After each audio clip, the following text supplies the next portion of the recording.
Bonjour messieurs, dames, je me présente Michel Moiran, je suis l'ancien maire de Périgueux, candidat aux élections législatives. Il est le plus expérimenté des candidats.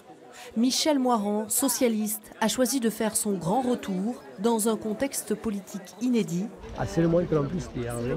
Voici sa vision d'un député PS au sein d'un gouvernement macroniste. J'essaierai de tirer les projets vers la gauche, vers ce que les gens attendent, vers ce qu'ils ont besoin, c'est-à-dire de la justice sociale, c'est-à-dire une école de la République plus performante, un service public réorganisé, réaménagé. Alors on va visiter l'atelier. Laurent Motion, premier adjoint à la mairie de Périgueux et candidat Les Républicains, a choisi quant à lui de nous emmener dans une entreprise. C'est le cœur de ma campagne. L'emploi, le pouvoir d'achat et la compétitivité, il souhaite avant tout imposer à l'Assemblée les idées du groupe LR. Ça veut dire qu'il y a des différences entre nos projets, que les citoyens qui voteront sur la première circonscription, ils voteront pour moi parce qu'ils savent que je suis impliqué dans la vie locale, que je suis un élu travailleur, et ils voteront pour un projet qui leur redonnera du pouvoir d'achat et qui fait du développement économique une priorité. Face aux deux grands partis traditionnels français malmenés lors des présidentielles, La République En Marche et Philippe Chassaing souhaitent de nouveau jouer les troubles fêtes. Bonjour, nous sommes au pied du lycée G de Beaufort. Pourquoi ce choix ? Eh bien parce que c'était mon premier métier. D'abord, j'ai commencé ma carrière professionnelle étant enseignant.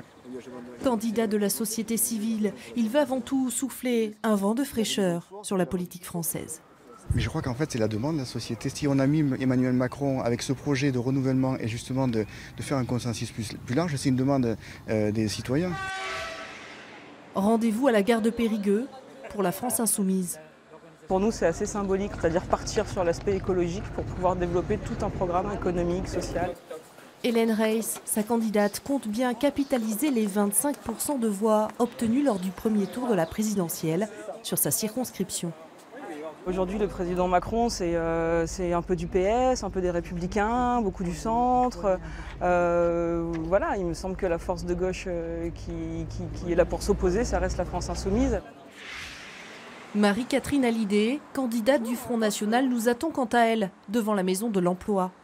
En tant que députée, je veux mettre en avant donc la formation, l'emploi et surtout l'apprentissage.